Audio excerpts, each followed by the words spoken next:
Hello everyone, today I'd like to tell you about the story about the dreadful giant Salto and the heroic Laplander Kraus. Up in the frigid mountains of Lapland there lived a terrible giant named Salto, who made these unreasonable demands of the poor Laplanders. Every year, if they did not surrender a reindeer and a cheese wheel to him, he would unleash his wolves or his terrible giant wizardry upon them and decimate their own herds of reindeer. I have no idea what giant wizardry looks like, but I imagine it is very similar to a giant throwing rocks off a mountain. One Laplander, named Kraus, decided he had had enough of Salto's reign of terror and sought out to vanquish the giant, armed with nothing but his wits and his courage. So he decided the best way to do this was to first get the giant's attention. And there was no better way to get old Salto's attention than to go fishing in his favorite pond. Yes, Salto had this beautiful, mirror-like lake out in front of his cave. He just adored to look out every morning. So Kraus went, took a fishing line, and cast it into the lake, knowing Salto would soon take notice. And you better believe Salto did. When he saw someone fishing in his favorite lake, he came roaring down the mountain. "Who are you? Get out of here! Stop fishing in my lake!" Summoning all of his courage, Kraus looked up at the giant and gave him a very dismissive, wave away. Now, don't make a fuss. I'll leave as soon as I've caught all the fish I can carry." This enraged the giant even more.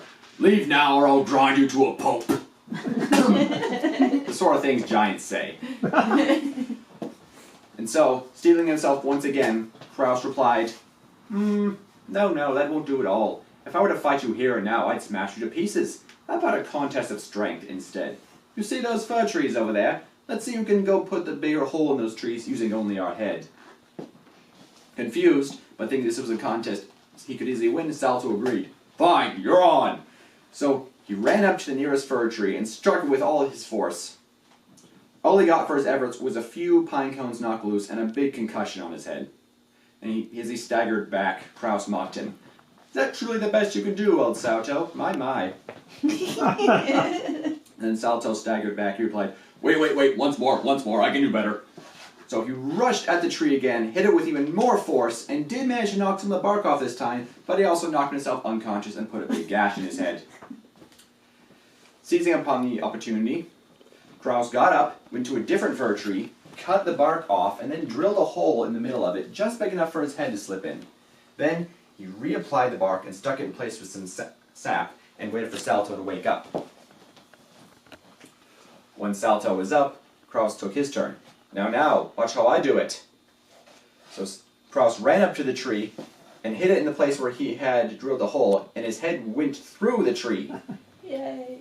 This Terrifying display of strength awestruck the giant, and he admitted defeat on the matter. And so Kraus said, "Now, Salto, hear my demands, which are reasonable and just, unlike yours. You must stop seizing the property of the Laplanders. Take away this awful offering table, which we must leave our tribute to you, and never bother anyone again who comes fishing in your lake. If you do, I'll hear about it, and I'll come smash you to pieces myself." And so, Salto never bothered the Laplanders again.